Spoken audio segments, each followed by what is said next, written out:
क्या आपको मालूम है कि करण जौहर, जहीर खान और मिस्टर अमिताभ बच्चन में क्या कॉमन चीजें हैं? बिंग। इन तीनों के तीनों ने स्विगी के अनलिस्टेड शेयर्स में इन्वेस्ट किया। लेकिन वेट अ मिनट, स्विगी का आईपीओ तक तो आया नहीं है, तो इन लोगों ने अनलिस्टेड स्विगी के शेयर में इन्वेस्ट करा तो करा कैसे, और हम कैसे कर सकते हैं? मैं आपको हर एक चीज समझाने की कोशिश करूंगा ताकि आपको क्लैरिटी के साथ समझ में भी आए, और ये भी समझाऊंगा क्यों आपके लिए, खासकर रिटेल इन्वेस्टर्स के लिए, ये एक रिस्की बेट होता है। मैं आपको ये भी समझाऊंगा नॉर्मल स्टॉक, जो एक स्टॉक एक्सचेंज में आपको दिखता है, और अनलिस्टेड शेयर में क्या फर्क होता है।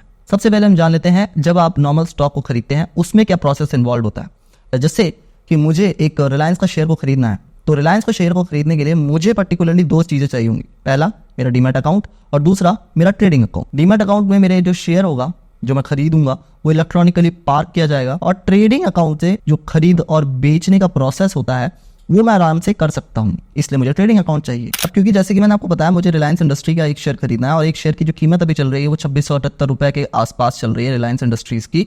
तो यहाँ पे क्या होगा, मैं जैसे ही ऑर्डर प्लेस करूंगा, ये ऑर्डर जाएगा सीधा, यानी कि मेरे काइट एप्लीकेशन से या जो उनसे भी ब्रोकर से आपका अकाउंट लिंक्ड है, वो आपका एनएससी और बीएससी पर भेजता है आपकी रिक्वेस्ट को। एनएससी और बीएससी क्या होता है? National stock exchange and Bombay stock exchange. हमारे देश के दो बड़े एक्सचेंजेस है जहां पर ये लाजिम तौर पे, यानी कि सही तरीके से ये सारी ट्रेडिंग की जाती है। तो ये ऑर्डर आपका जाएगा एनएससी या बीएससी पे, डिपेंडिंग कि आपने कौन सा सेलेक्ट किया है। अब जब एनएससी और बीएससी के पास ये ऑर्डर जाता है, तो एनएससी और बीएससी का ये काम होता है कि जब आपको कोई चीज चाहिए तो कोई बेचने वाला भी तो होना चाहिए ना भाई। डिमांड एंड सप्लाई पे मार्केट चलता है। तो जब आपके प्राइस से एग्जैक्ट मैच करता हुआ कोई सेलर एनएससी या बीएससी, जो भी आपने चुना होगा, वो मिल जाए उसे, तो ये ट्रेड एग्जीक्यूट करने का प्रोसेस चालू हो जाता है। और यही इंफॉर्मेशन एनएससी और बीएससी सबसे पहले आपके ब्रोकर को बताता है। अब इसके बाद रोल आता है क्लियरेंस कॉर्पोरेशन का। इसका काम ये होता है, ये सुनिश्चित करता है कि आपको आपका शेयर मिल जाए ठीक तरह से, और आपके अकाउंट से जो कटे हुए पैसे हैं वो सेलर को मिल जाए। इस ट्रेड के बीच में कोई भी ऐसी चीज ना हो जिससे आप इफेक्ट हो या सेलर इफेक्ट हो। ये बहुत ज्यादा रिस्की गेम है, इसी वजह से इतनी सारी मीडिएटरीज का होना बहुत ज्यादा जरूरी है। और इस पूरे प्रोसेस पर सेबी नजर रखता है, जिसको कहते हैं securities and exchange board of India, क्योंकि ये बहुत ज्यादा रिस्की टाइप का बिजनेस होता है। इसी वजह से सेबी की हमको यहाँ पे जरूरत पड़ती है। ठीक है, तो इस तरह से आप एक्सचेंजेस से अपने ऑर्डर को प्लेस करते हैं, या तो फिर शेयर खरीदते हैं या फिर आप अपने शेयर को बेच सकते हैं। ये एक तरह से होलसेल मार्केट है, एक तरह की मंडी है। अब क्या हो कि आपको एक ऐसा शेयर खरीदना हो जो कि इन एक्सचेंजेस पर अवेलेबल नहीं है। यहीं पे आते हैं वो शेयर्स जिनका या तो आईपीओ आने वाला होता है, या उन्होंने अपने आपको कुछ प्लेटफॉर्म पे लिस्ट करा दिया होता है। यहाँ पर ना आपको बहुत ज्यादा ट्रांसपेरेंसी और रेगुलेशंस देखने को नहीं मिलती, जैसे कि हमको देखने को मिली थी एनएससी और बीएससी पे। यहाँ पर ऐसा कुछ नहीं होता है, लेकिन बहुत ज्यादा ही स्ट्रिक्ट रूल्स नहीं होते। हमारे स्टॉक एक्सचेंजेस के केस में कंपनीज को ये सख्त हिदायत दी होती है कि अगर आप अपने कोई भी बिजनेस में जरा सा माइन्यूट भी चेंज कर रहे हो, तो इन्वेस्टर्स को ये हक है उसके बारे में जानने का। आपने कोई प्रोडक्ट लाइन अपनी नई चलाई, या फिर आपने कोई कैंपेन नया चलाया जिससे आपका इनडायरेक्टली और डायरेक्टली रेवेन्यू पर असर पड़ता है, तो पूरा हक है इन्वेस्टर्स का कि वो उसके बारे में जाने। आपको रिपोर्ट दिखानी पड़ेगी। लेकिन अनलिस्टेड शेयर्स के केस में ऐसा नहीं होता है। वो चाहें तो दिखा सकते हैं, ना चाहें तो वो छुपा भी सकते हैं। इसी वजह से, because there is a lack of transparency, तो इस वजह से आपको थोड़ा सा रिस्की बेट लेना पड़ता है। नंबर 2, सबसे बड़ी प्रॉब्लम यहाँ पर ये है कि जब तक आपके पास ये इन्फॉर्मेशन पहुंचती है कि भाई फला कंपनी अपना आईपीओ लाने वाली है, और अभी उसके जो शेयर है अनलिस्टेड मार्केट में आ चुके हैं, वो बिक भी रहे हैं और खरीदे भी जा रहे हैं, तब तक बहुत देर हो चुकी होती है।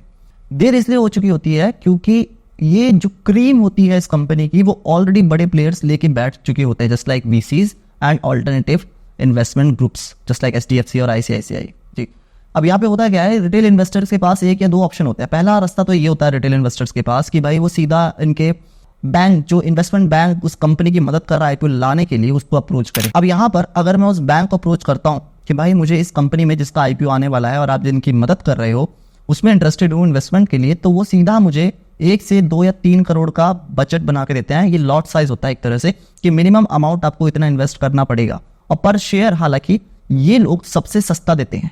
ये अच्छी बात होती है। तो जिनके पास 1, 2 या 3 करोड़ जो एचएनआईज होते हैं, वो लोग तो सीधा इस तरह से चले जाते हैं। लेकिन अगर हम पर्टिकुलरली बात करें रिटेल इन्वेस्टर्स की, तो उनके पास दूसरा रास्ता ही बचता है। वो दूसरा रास्ता ये है कि मैं इन एप्स के जरिए, जो कि ये प्लेटफॉर्म आ चुके हैं, जैसे कि इनक्रेड आ चुका है, प्रिसाइज है, अनलिस्टेड जोन है, ठीक है ना, इन प्लेटफॉर्म पे जाकर इन अनलिस्टेड शेयर्स में इन्वेस्टिंग स्टार्ट करो। यहाँ पर भी एक प्रॉब्लम ये है कि हर एक की अपनी अपनी अलग कहानी है प्लेटफॉर्म की। पहली बात तो एक शेयर का जो प्राइस है, जैसे कि मैंने मान लिया ओयो का मुझे खरीदना है, तो ओयो का जो एक शेयर का प्राइस है वो अलग अलग प्लेटफॉर्म पे अलग अलग बेच रहा होगा कोई ना कोई। जैसे कि आप ये समझ लीजिए कि होलसेल से कोई 3-4 सब्जी वाले गए साथ में और वो तीनों के तीनों या चारों के चारों अलग अलग प्राइस पे सब्जियां बेचने लगे टू नॉर्मल पब्लिक। इस तरह से आप समझ सकते हैं। तो वो अलग अलग प्राइस पे बेचते हैं और अलग अलग उनके टर्म्स एंड कंडीशंस होते हैं कि भाई आपको इतना इन्वेस्टमेंट करना पड़ेगा इस कंपनी के अनलिस्टेड शेयर्स को खरीदने के लिए। आप यहाँ पर 1 या 2 शेयर नहीं खरीद सकते, आपको पर्टिकुलरली टिकट साइज होता है वहाँ पर, उतना टिकट साइज तो लेना ही पड़ेगा। बात यहाँ पे ख़त्म भी नहीं होती। बात यहाँ पर ये उठती है कि अब जब मैंने इसमें इन्वेस्ट कर दिया ना, तो ऐसा नहीं होगा कि जिस दिन IPO आएगा, IPO के अगले दिन या उससे 2 दिन बाद लिस्टिंग गेन्स के लिए मैं शेयर्स को बेच दूँ ना। मैंने अगर इसमें इन्वेस्टिंग कर दी तो IPO से अगले 6 महीने तक मैं बाउंड रहूंगा, इन शेयर्स को मैं बेच नहीं सकता। यही तो सबसे बड़ी दिक्कत है, यही सारे लोग फंसते हैं, खासकर रिटेल इन्वेस्टर्स। अच्छा, दूसरे बड़े प्लेयर्स के लिए क्या रूल है यहाँ पर, जैसे कि HNIs हो गए या VCs हो गए या प्राइवेट इन्वेस्टमेंट फर्म्स हो गई, उनके लिए ये रूल है कि भाई आप जिस दिन से एक्वायर करोगे हमारे शेयर को, उस दिन से लेकर आपको 6 महीने तक ही होल्ड करना है। आपको कोई जरूरत नहीं है IPO से आगे 6 महीने तक की डेट तक बाउंड रहने की। इसके अलावा जो और बड़े इन्वेस्टमेंट फर्म्स होते हैं जैसे कि alternative investment funds like HDFC या ICICI प्रूडेंशियल फंड, इन लोग के लिए क्या रूल है कि उनको कोई बाउंडेशन नहीं है।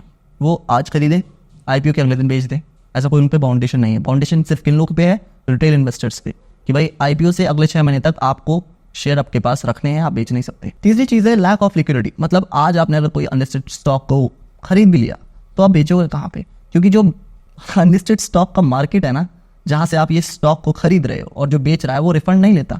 वो ये कहता है कि आप अभी ले लो, जब IPO आएगा उसके 6 महीने तक आप उसे होल्ड करो, उसके बाद बेचना। और तब अगर स्टॉक की कहानी नीचे डूब गई तो क्या करोगे, घाटे में बेचना पड़ेगा ना। अब यहाँ पर सीधा सा सवाल ये भी उठता है कि यार ये बड़े प्लेयर्स क्यों करते हैं ऐसा, जब इतना ही रिस्की है तो ये बड़े प्लेयर्स क्यों इन्वेस्ट करते हैं। देखो, पहली बात तो ये है, बड़े प्लेयर्स को बहुत ज़्यादा पैसे की रिक्वायरमेंट होती नहीं है, दे आर वेल सेटल। दूसरी बात ये है कि उनका पोर्टफोलियो बिग इनफ होता है और वो बस डाइवर्सिफिकेशन करना चाहते हैं। और गेट रिच क्विक स्कीम में अगर आपके पास ऑलरेडी पैसा है तो 99.9% चांसेस होते हैं कि आपके पास और पैसा आएगा, ये देख लेना। जब आपके पास पैसा नहीं होता और आप इस तरह के इन्वेस्टमेंट में फंसते हो, तब पैसा असल में जाता है। तीसरी चीज़, यार उन लोगों के पास ना पहले से ही बहुत सारी इन्फॉर्मेशन होती है। उनके पास उनके प्राइवेट बैंक जो उनकी हेल्प कर रहा है पर्टिकुलर कंपनी की IPO लाने में, उसका कॉन्टैक्ट डिटेल्स होती हैं। वो लोग डायरेक्टली ओनर से भी बात कर सकते हैं because they are in the position to talk to them. वहीं पे अगर हम बात करें आपके और मेरे जैसे रिटेल इन्वेस्टर्स की, तो यहीं पे फंसते हैं बिकॉज जब तक हमारे पास इन्फॉर्मेशन पहुंच जाती है ना, तब तक बहुत देर हो जाती है। तो it's lack of transparency and it's lack of information, जिसकी वजह से रिटेल इन्वेस्टर अक्सर मारा जाता है। इससे बढ़िया मेरी नज़र में अगर वो सेम पैसा आप खुद में लगाओ तो बहुत ज़्यादा बेटर है। खुद की स्किल डेवलप कर लो। अगर आपको लगता है कि आप ये चीज़ सीख सकते हो कि किस तरह से पैसा 100x किया जाता है या 1000x करा जाता है, you are the best vehicle to invest in.